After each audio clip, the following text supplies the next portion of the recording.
Resulta que últimamente estuve viendo muchos videos de reacciones, sobre todo reacciones musicales, ¿no? Esos videos donde un crítico musical escucha por primera vez un tema o conoce a una nueva banda y entonces nos cuenta en vivo sus reacciones. Y no sé si esto se hizo con videos de filosofía, pero se me ocurrió que me gustaría hacerlo. Y entonces me puse a fijarme con cuál podía hacerlo y encontré un video que me llamó mucho la atención porque se llama Filósofo deja a todos en silencio al argumentar cómo es realmente posible que Dios exista. Es un video que tiene unas métricas impresionantes, 2.700.000 vistas solamente en un mes, que es un montón, 121.000 me gusta. Bueno, tanto por el tema como por la repercusión me llamó la atención. Es de un canal que se llama The Wild Project, es un canal que yo no conocía, es de un youtuber español que se llama Jordi Wild, supongo que es el nombre artístico. Así que bueno, este es el experimento, ver por primera vez este video y tratar de generar una reacción inmediata sobre lo que se diga aquí de filosofía. Vamos. Yo estaba pensando ahora, ¿no? Cuando hablamos del tiempo, hablábamos de agujeros negros, las dudas, ¿no? Que había antes del Big Bang. Y aquí ya entramos, sí o sí, tenemos que entrar ya con un tema de posible creación, etcétera, ¿no? Tú me has dicho antes que tú sí, según tu creencia, tú crees en una creación. Sí, aunque yo no me comprometo con que el Big Bang sea el momento de la creación. Antes de ir a la parte filosófica, este presentador que yo no conocía, Jordi Wild, me hace acordar muchísimo a Joe Rogan. Tiene la misma estética, ¿no? En cuanto al lugar, el tatuaje en el brazo, medio colorido, musculoso. Creo que tiene una remera musculosa que dice algo de boxing. Vieron que Joe Rogan, bueno, no sé si lo conocen, es un podcaster muy famoso, que él también competía en algo de lucha. Así que bueno, me parecen personajes muy interesantes, este Joe Rogan español y Enric, que es el filósofo que entiendo que va a hablar, que es la razón por la cual me acerqué a este video principalmente, porque sigo su canal, me encanta, su canal es muy bueno, Adictos a la Filosofía, lo recomiendo muchísimo. Así que veremos qué tiene para decir Enric sobre la existencia de Dios y qué debate se arma con el Joe Rogan español, con Jordi Wild. En la Edad Media hubo un debate muy interesante entre San Buenaventura y Santo Tomás. Entonces San Buenaventura argumentaba que el universo tiene que tener un principio, por ciertos argumentos filosóficos del infinito, que eso no tiene sentido y tal, por tanto tiene que tener un principio, ergo lo tiene que haber creado Dios, ¿no? Y Santo Tomás decía que no se podía demostrar que tuviera realmente un principio, que bien filosóficamente podía ser perfectamente que fuera eterno el universo, pero que aún así necesitábamos apelar a un creador externo. Antes has dicho, te puedo dar argumentos de la existencia de Dios, ¿no? Mucha gente dirá, hombre, pues esto cómo se... Coño, la gente quiere ver, ¿no? O que no hay posibilidad de decir, mira, aquí está, vive aquí, en esta casa, esta es su piscinita, que está de puta madre. Claro, esto de... Un asadito, un Me fernet. encantaría, tío. Dios es Leo Messi, no te imaginas. No, Solamente una nota al pie. Sí, yo estoy de acuerdo. Dios es Leo Messi. dame desde la filosofía que aboga por la existencia de un creador, dame los argumentos. A ver, hay muchos, realmente, hay muchos. Es uno de los grandes temas, claro. Hay muchos en toda la historia de la filosofía y hay muchos todavía hoy que se siguen discutiendo. ¿Cuáles son los que nuevos... a ti más... Sí. Si tú tuvieras un debate con el máximo ateo del mundo... Te doy uno. Es solo un detalle, es verdad que hay muchísimos argumentos acerca de la existencia de Dios en la historia de la filosofía. Allí estamos de acuerdo. Que se debatan todavía hoy no me parece. Yo en mis interacciones con los filósofos o en la filosofía académica, me parece que ya esto hace unos 300 años que dejó de ser un tema debatido, los argumentos acerca de la existencia de Dios. Pero no importa. Enric es un capo, así que algo va a sacar de la galera. Vamos a escucharlo. Por ejemplo. Vale. Aunque sí que primero me gustaría decir lo que decía Sí, antes, tanto. que yo no creo que existan argumentos irrefutables que no se puedan poner en absoluto en duda, que sean demostraciones apodícticas acerca de la existencia de Dios, porque es que tampoco creo que eso exista para prácticamente nada. En filosofía, sobre todo, los filósofos estamos curados en salud, de que somos conscientes de que para todo argumento hay una persona que va a poderlo negar racionalmente, porque alguna de las premisas lo va a poder negar y sin problema, ¿no? Pero aún así, sí que creo que hay como argumentos interesantes que, bueno, pueden hacer razonable pensar que a lo mejor sí que existe Dios, ¿no? Y, a ver, te pongo uno que a mí me gusta mucho, que me parece que es muy intuitivo, que lo desarrolla, por si luego a alguien le interesa, un filósofo que se llama Joshua Rasmussen, en un libro que se titula How Can Reason Lead to God, ¿no? ¿Cómo puede la razón llevar a Dios? Que me gusta el título porque no es en plan la razón lleva a Dios, No. sino ¿Cómo? la razón puede. Claro. Puede. ¿Cuál ha sido el Puede camino, llevar a ¿no? Dios, Para eso. Entonces él dice, primero vamos a partir de darnos cuenta de que todos los objetos de nuestra experiencia son dependientes, ¿vale?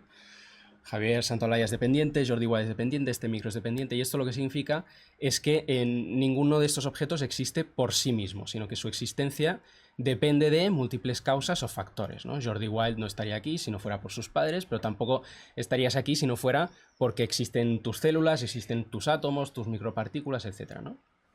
Entonces él dice, vale, genial, tenemos esta experiencia de que las cosas que nos rodean son dependientes. Ahora dice, imaginémonos que conseguimos meter toda la realidad en este micrófono, ¿vale? Dice, todo está en este micrófono.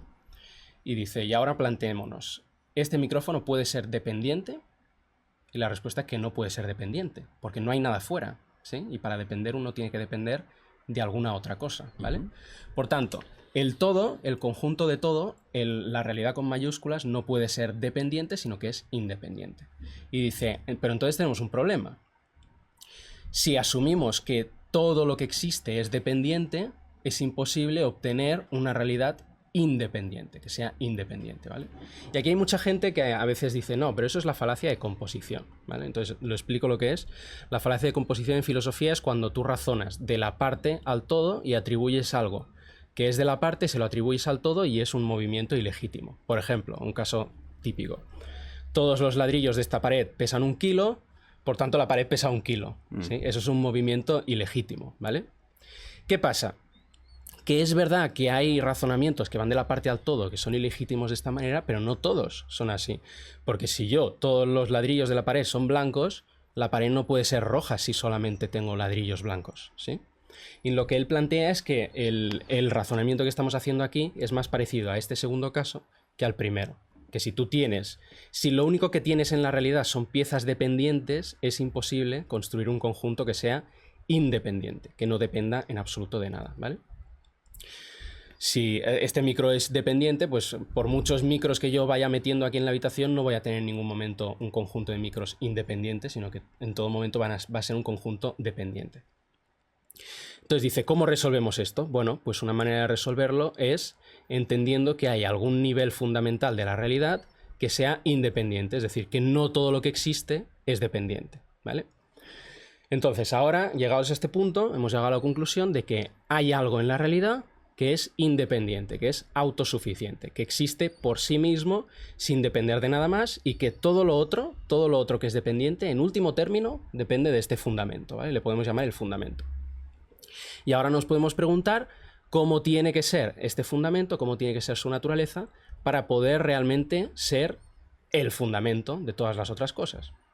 Bueno, analicemos lo que dijo Enric hasta ahora. Él dijo que todos los elementos del mundo son dependientes y en eso tiene razón. Si yo tomo, a ver, ¿qué tengo acá? El control remoto del aire acondicionado. Bueno, tal como él dice, está formado de materiales, de componentes. No se sostiene por sí mismo, sino que necesitamos otras cosas que estén adentro. Tecnología, conocimientos, alguien lo fabricó, alguien lo creó para una cierta función. No es causa de sí mismo, no se genera a sí mismo. No es independiente en ese sentido, el control remoto, sino que hay otros agentes y otros materiales y otros componentes que lo pudieron crear, que lo causaron. Y esto tiene razón Enric, que se aplica prácticamente a todas las entidades del mundo, porque somos todos seres finitos y vivimos en un mundo donde hay objetos finitos, limitados, determinados, condicionados, que son efectos de otras causas, etc.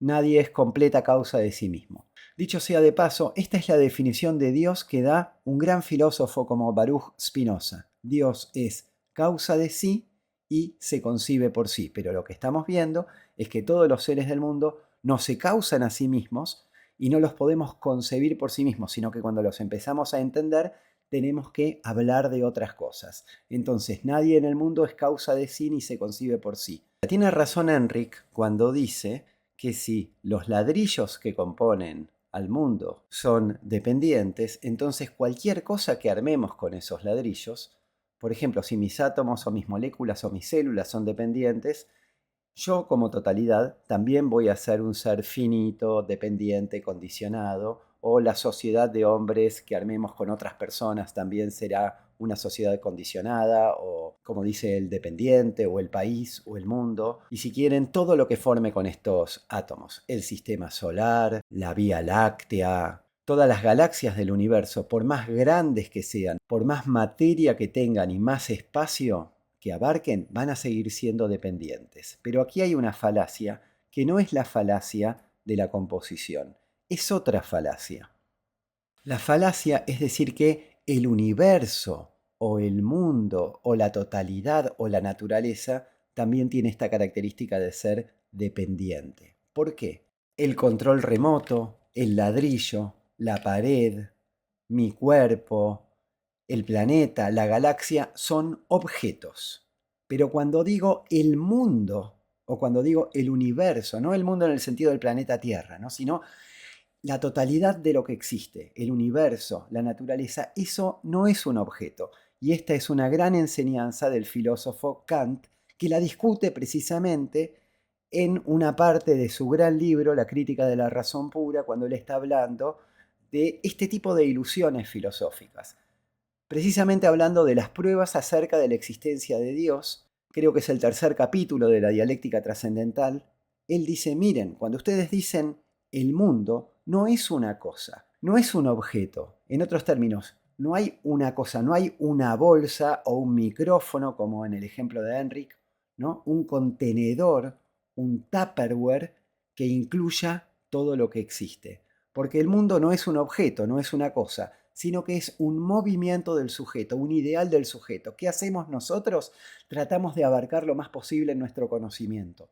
Tratamos de sintetizar, dice Kant, tratamos de integrar. A eso nos lleva nuestra razón, a buscar estas totalidades cada vez más grandes, ¿no? Cuando un científico, como entiendo que es Javier Santaolalla, que es la otra persona que está aquí en esta conversación, un físico puede plantearse problemas pequeños, por ejemplo, lo que pasa dentro de un átomo, o problemas muy grandes, lo que pasa en las galaxias, lo que pasó con el Big Bang.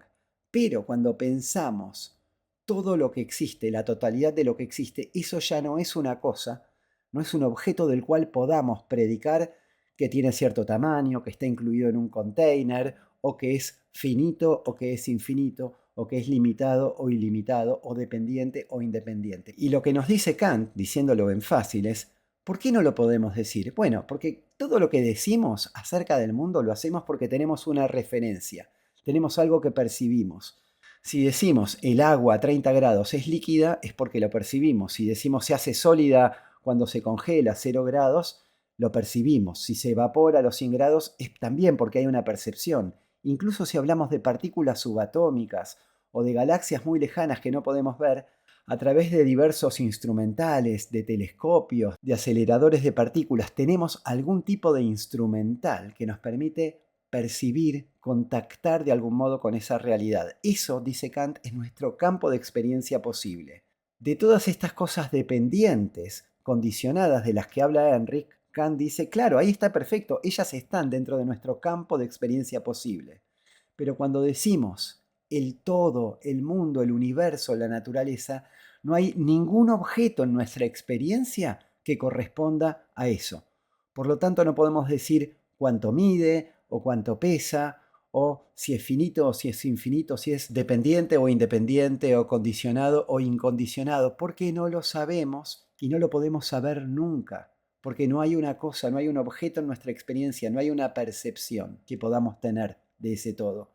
No se puede medir, no se puede establecer. Por eso ese salto del ladrillo a la pared no funciona, porque el ladrillo es un objeto, pero la pared, cuando Enrique está hablando de la pared, eso está funcionando como metáfora del universo, y el universo no es un objeto. De nuevo, no el universo de los astrofísicos, no las estrellas, las galaxias, no ese universo, sino la idea de la categoría de totalidad. Todo lo que existe, no sabemos si termina en algún lugar el espacio o no, si el tiempo es eterno o no, porque no hay un objeto que corresponda a nuestra experiencia, porque simplemente eso está más allá de cualquier cosa que podamos experimentar. Por eso ese salto del ladrillo a la pared, en este caso, no funciona.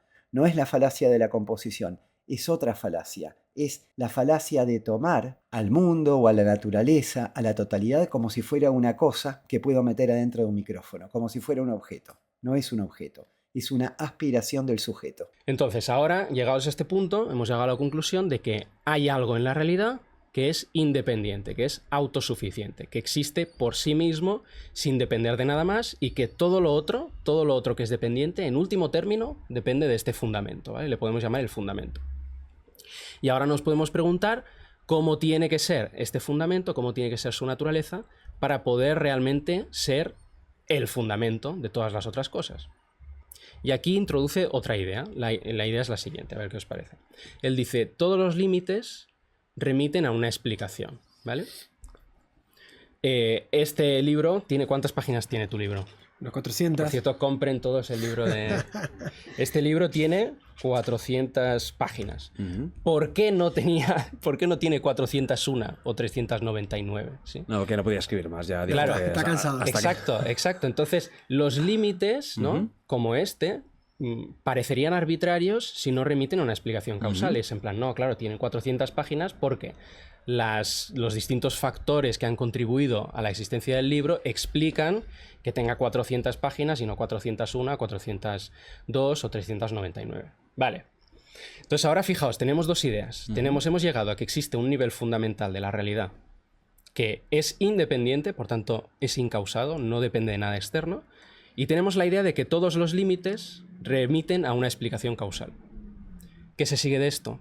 Que el fundamento no puede tener ningún límite, que ha de ser absolutamente ilimitado, ¿vale? Que cualquier cosa que prediquemos de él la vamos a tener que predicar sin límite, absolutamente, ¿vale? Y ahora vamos a ver, ¿vale? ¿Qué cosas podemos predicar del fundamento? Bueno, no estoy muy convencido de lo que está diciendo Enric. Y me parece que el mejor modo de explicarlo de nuevo es ir a este gran filósofo, Immanuel Kant, ¿no? Que dice que este tipo de argumentos siempre se pueden llevar para un lado o para el otro. Él lo llama antinomias. Antinomias es cuando tenemos uno que habla y dice y después tenemos otro que dice no a, y cuando lo escuchamos al que dice nos convence, nos parece que tiene razón, y después escuchamos al que dice no a, y también nos parece que tiene razón. Entonces, lo que está diciendo Enric ahora, si lo entiendo bien, es que como todo en el mundo es condicionado, limitado, dependiente, y todo eso, digamos, tiene un valor finito, una potencia finita, unas características limitadas, finitas, la fuente de la que emana todo esto, el fundamento, el creador, Dios, debe ser infinito. Otro modo de explicarlo es, si yo soy dependiente porque soy hijo de mis padres y a su vez mis padres son dependientes porque son hijos de mis abuelos y seguimos ascendiendo en el árbol genealógico y llegamos hasta la evolución, hasta los monos, hasta el origen del planeta, hasta el Big Bang, siempre vamos a la causa de la causa de la causa de la causa. No puede ser que el universo esté en el aire, no puede ser que no haya en algún momento como un piso firme en el que nos podamos apoyar. Por lo tanto, el fundamento tiene que ser algo firme. Tiene que haber un fundamento estable que le dé estabilidad al todo. Es una forma de razonar más bien característica de los filósofos medievales o de los filósofos de la primera modernidad, ya bastante pasada de moda, esta apelación al fundamento, pero no importa, no lo quiero criticar por eso, porque no importa si está de moda o no está de moda, o si hace 300 años que no se usan este tipo de argumentos en la filosofía. Alguien puede decir dogmáticamente, nos dice Kant, que sí, que si hay una cadena de causas y efectos debe haber una causa primera o un motor inmóvil o un fundamento firme que sea independiente e incondicionado del cual surja todo lo que existe en el mundo. Por lo tanto debe haber un creador, debe haber un Dios. Puede ser un modo, ¿no? Este sería el primer lado de la antinomia, pero también tenemos el contrario, el otro lado de la antinomia. ¿Y qué dice el otro lado? que si todo lo que hay en el mundo es finito y dependiente, es un trampolín muy pequeño como para dar el salto y poder concluir que existe algo que sea realmente independiente, poderoso, un fundamento que se sostenga por sí mismo y que pueda sostener y que pueda crear a todo lo demás. Porque si la única evidencia que encontramos en el mundo son estas cosas chiquitas, limitadas, finitas, dependientes, son muy poca evidencia para concluir a partir de eso que debe existir algo independiente. No me aguanté y puse pausa en el video para ir a buscar el libro de Kant. Hay decenas de párrafos que hablan sobre esto, solamente les voy a leer uno. Es un poco difícil el lenguaje de Kant, pero si le prestamos un poquito atención entendemos de qué está hablando. La idea trascendental de un ente originario, necesario y omnisuficiente, Dios, ¿no? El fundamento, el creador, es tan desmedidamente grande, tan elevada por sobre todo lo empírico. Lo empírico, dice Kant, que siempre es condicionado, que siempre es, como dice Enric, dependiente. Que por una parte nunca podremos reunir en la experiencia materia suficiente para rellenar un concepto tal. Es tan chiquito, tan pasajero lo que nos toca vivir en la Tierra. Todo muere, todo es olvidado, todo está condicionado, todo es dependiente. Es muy difícil reunir de ahí materia que nos permita decir, pero si esto dependiente existe, debe ser todo efecto de un ser absoluto, inmortal, eterno, independiente. Entonces, ¿cómo funciona esta antinomia? Por un lado digo, no, pero Dios puede ser el primer ente en esta serie de condiciones. Así lo dice Kant. Puede ser la causa primera. Ajá.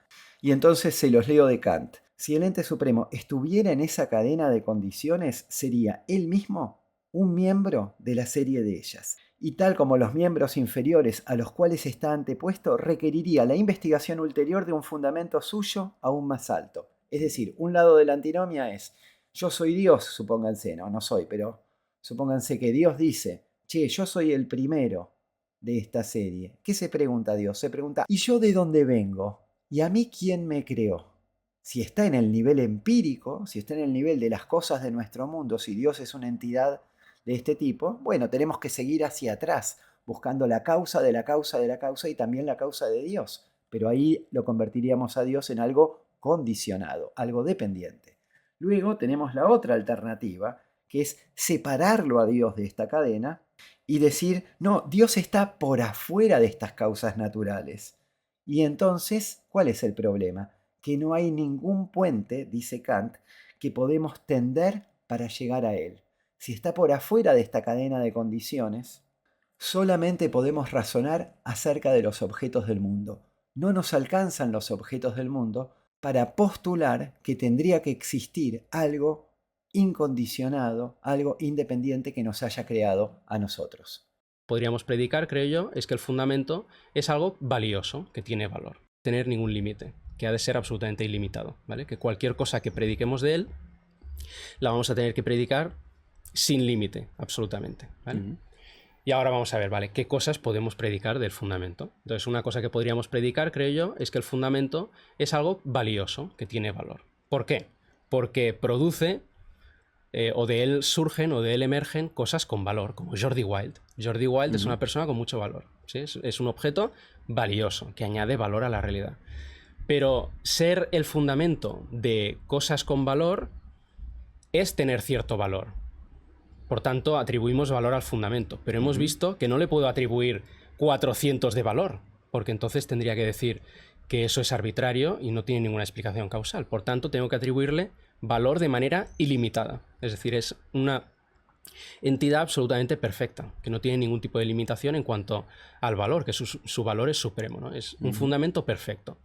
Y luego nos podemos preguntar también, y aquí sería ya combinar esto con el argumento teleológico, ¿no? Nos podríamos preguntar, bueno, ¿cómo tiene que ser este fundamento para poder dar pie al tipo de realidad que observamos? Que es una realidad en la que hay seres vivos con seres como nosotros que, bueno, lo hemos discutido antes, pero que yo creo que somos autoconscientes, libres, moralmente responsables. Hay un problema con todas estas argumentaciones filosóficas.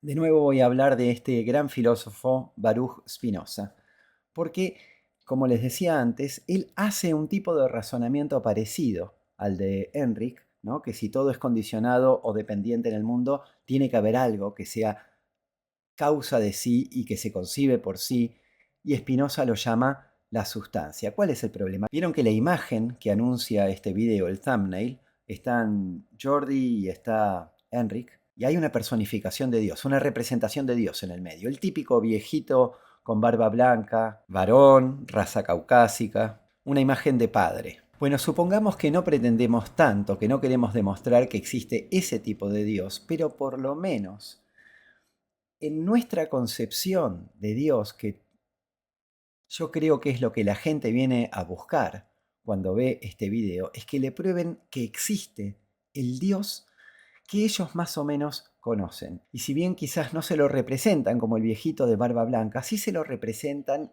como un individuo. Es decir, algo parecido a una persona, alguien que decidió crear el universo, que tiene el poder y la libertad para cambiar el curso de las cosas, porque si no tuviera esa potencia absoluta no sería Dios, que es bueno, que nos ama, que quiere que elijamos el camino del bien. Alguno de ustedes pensará que el verdadero Dios quiere que seamos musulmanes o católicos o judíos, pero incluso si tenemos una concepción como más general, más abstracta de Dios, ¿no? Sin sus atributos personales o antropomórficos y sin optar también por una religión por sobre otra, igual lo pensamos a Dios como un individuo. Pero toda la prueba filosófica que Enric desarrolló antes no demuestra que exista un individuo que un día decide crear el universo, o que nos ama, o que quiere que nos comportemos de cierta manera, o que es omnisciente. Lo único que dice es que hay un fundamento, pero ese fundamento puede ser algo muy general, algo muy abstracto, por ejemplo, una fuerza espiritual, una supercomputadora que opera desde otra dimensión, puede ser cualquier cosa.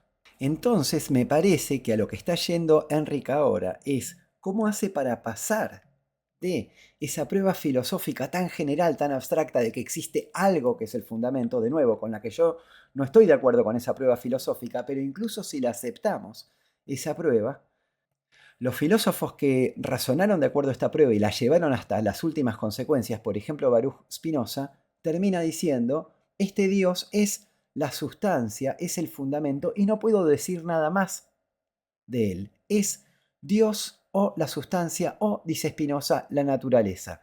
Y por eso hasta se puede decir que Spinoza era ateo, porque no creía en el Dios personal, en el Dios a cuya imagen y semejanza estamos hechos. No creía en ese Dios, sino simplemente en un fundamento abstracto. Y esto es poco, parece, para Enric, entonces ahora tiene que dar un paso más. Pareciera que ahora la discusión se está orientando como a mostrar por qué Dios tiene que ser bueno y tiene que desear que nosotros seamos buenas personas. Es decir, la discusión se está orientando hacia el lado moral de la cuestión. Si no tenemos un Dios neutro, un Dios que no le importa que nos comportemos bien o que nos comportemos mal, que elijamos el camino de la virtud o el camino del pecado. Entonces parece que acá Enric necesita dar unos pasitos más para demostrar por qué Dios es bueno y quiere que nosotros también seamos buenos. Y luego nos podemos preguntar también, y aquí sería ya combinar esto con el argumento teleológico, ¿no? Nos podríamos preguntar, bueno, ¿cómo tiene que ser este fundamento para poder dar pie al tipo de realidad que observamos? Que es una realidad en la que hay seres vivos con seres como nosotros que, bueno, lo hemos discutido antes, pero que yo creo que somos autoconscientes, libres, moralmente responsables, somos capaces de conocer la verdad sobre las leyes del universo, las verdades más abstractas de la matemática y de la lógica, etcétera, que encima es un universo que está petadísimo de belleza, o sea, a mí me parece bellísimo el cosmos. Y entonces yo veo estas cosas y digo, me parece que eso se explica mucho mejor si ese fundamento tiene un sesgo hacia el valor, ¿sí? Porque si en cambio el fundamento produjera realidades sin ningún tipo de preferencia, no esperaría encontrar una realidad tan bella, tan valiosa con seres como nosotros, ¿no? Por tanto, tengo que atribuirle un sesgo hacia el valor y la mejor manera que yo veo de explicar eso es que se trate de un ser al que haya que atribuirle inteligencia de algún modo. Entonces, este a mí me parece que es un argumento muy interesante, que es bastante intuitivo. Lo que decía antes, se puede discutir literalmente cualquier paso y los filósofos no nos cansamos de hacerlo nunca, pero me parece que es un argumento que es interesante. Bueno, entonces, fíjense lo que hizo Enric. Argumentó en 3 pasos, ¿sí? Esto está muy bien. El primer paso es, hay cosas dependientes en el universo, que tiene que haber algo independiente, que es la causa de todo. En segundo lugar, que eso independiente tiene que ser ilimitado. Uno podría pensar un poder infinito, ilimitado, causal de generar el mundo. El tercer paso, que va a probar que existe un Dios que es inteligente y que crea valor, que está interesado en el valor, podríamos pensar un Dios bueno, va a otro tipo de argumento, muy complicado. Es un argumento que tiene que ver con lo que se llama el diseño inteligente. La frase se usa mucho en inglés, intelligent design. Y lo quiero decir así, este es el argumento de la derecha religiosa más reaccionaria y recalcitrante, por ejemplo, en Estados Unidos. ¿Por qué? Porque dice, bueno, fíjense la armonía maravillosa que hay en el mundo. ¿Cómo puede ser que vivimos en un planeta que tiene la temperatura justa para respirar y tenemos el aire y tenemos el agua y todo está bien dispuesto para la vida humana y hay un equilibrio entre los animales y las plantas que son nuestro alimento y además tenemos conciencia y por lo tanto podemos realizar actos buenos? Todo esto no puede ser consecuencia del azar.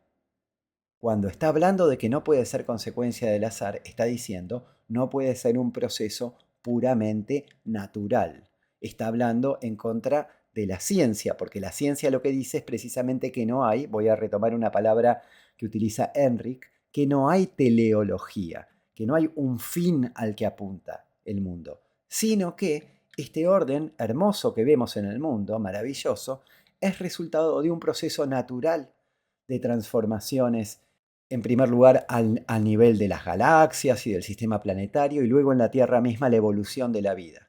Entonces, por eso, Kant también dice, cuando las posiciones dogmáticas que dicen que Dios existe adoptan esta posición, tienen un interés, y el interés va de la mano de proponer un cierto modo de vida, un cierto modo moral. Y entonces fíjense que ahí hay un peligro. ¿Por qué? Si yo pienso, por eso Kant se oponía a esto, si yo pienso que puedo dar una demostración filosófica de por qué creo que Dios existe y que además esto va de la mano de que el mundo es bueno y por lo tanto la gente debe ser buena, el darwinismo, ¿no? La biología evolutiva de Darwin, según la cual fue el azar el que operó en la evolución y no hay propósito en la existencia, y fue el azar combinado con un montón de procesos evolutivos que hace que las especies se vayan transformando y finalmente llegar a este nivel de desarrollo del ser humano y de la cultura. Bueno, toda esta explicación darwinista, biológica, científica de la evolución humana se vuelve peligrosa. Y por eso en las escuelas en Estados Unidos, en algunas áreas donde la derecha religiosa que apoya a este creacionismo y a la teoría del diseño inteligente tiene el poder, están prohibiendo la enseñanza de la teoría de Darwin en las escuelas. Están prohibiendo la enseñanza de la teoría evolutiva o, si no, en algunos casos, intentan plantearlas como a la par, como que hay dos teorías que compiten, ¿no? Que por un lado está el creacionismo, el diseño inteligente, lo que está proponiendo Enrique ahora, y por otro lado, la biología evolucionista. Mientras que, si le preguntan a un científico, esa discusión no existe, hay consenso total entre los científicos de que no hay teleología, no hay creacionismo, no hay diseño inteligente, lo que hay es un proceso de evolución de las especies que es totalmente natural, no intervino ninguna divinidad acá. Quiero decir que mi posición y la de Kant no es que no se puede creer en Dios, al revés, es totalmente legítimo y válido creer en Dios, pero ¿saben qué? Tengan coraje, sean valientes, que esto surja de su compromiso personal, que digan yo creo en Dios porque esa es mi fe, y sean lo que ustedes quieran ser, musulmanes, cristianos, judíos, agnósticos, ateos, lo que ustedes tengan ganas, pero no traten de apoyar sus creencias en estas teorías truchas. Y me da mucha lástima porque lo amo a Enric, me encantan sus videos, los veo siempre y recomiendo su canal y también recomiendo el canal de Jordi Wild, que encontré mucho material ahora recién, ¿no? Hoy que lo descubrí, estuve mirando los videos, parece que hay un montón de material hermoso, suscríbanse a los dos canales. Pero este argumento no solamente me parece que es malo filosóficamente, es de mala calidad, es berreta, no se sostiene, está basado completamente en sofismas, sino que además es peligroso. Y protegemos mejor a la fe y a la espiritualidad. De nuevo tomo una frase de Kant: permitimos que toda esta mentalidad racionalista se quede solamente del lado de la ciencia, e incluso de nuestra vida cotidiana, pero a la fe y a Dios los dejemos tranquilos, porque el compromiso con Dios o con la divinidad pasa por otro lado, no por estos argumentos truchos e insustanciales. Quiero terminar con una anécdota muy sencillita de un filósofo ateo, Bertrand Russell. Fue ateo toda su vida, murió muy viejo, más de 90 años, no me acuerdo cuántos. Cuando él estaba ya muy viejito enseñando en Oxford, vino un alumno en una cena que él tuvo con distintos alumnos de Oxford, y el alumno le preguntó: maestro, dígame, si usted un día se muere y se va al cielo y lo recibe Dios, y Dios le dice: escúchame, Bertrand Russell, sos un desastre, siempre fuiste ateo y resulta que yo existo. Entonces el alumno le dice: Bertrand Russell, ¿vos qué le responderías a Dios en semejante situación? Y Bertrand Russell dice: yo le diría a Dios: no nos diste suficiente evidencia. You didn't give us enough evidence. A mí me parece que esa es la actitud más honesta intelectualmente. No tenemos evidencia acerca de la existencia de Dios. Eso nos pone en una posición de tener que enfrentar nuestra vida con valentía, apoyados en nuestra comunidad, en nuestros semejantes, solamente con las armas de nuestra razón y nuestro intelecto.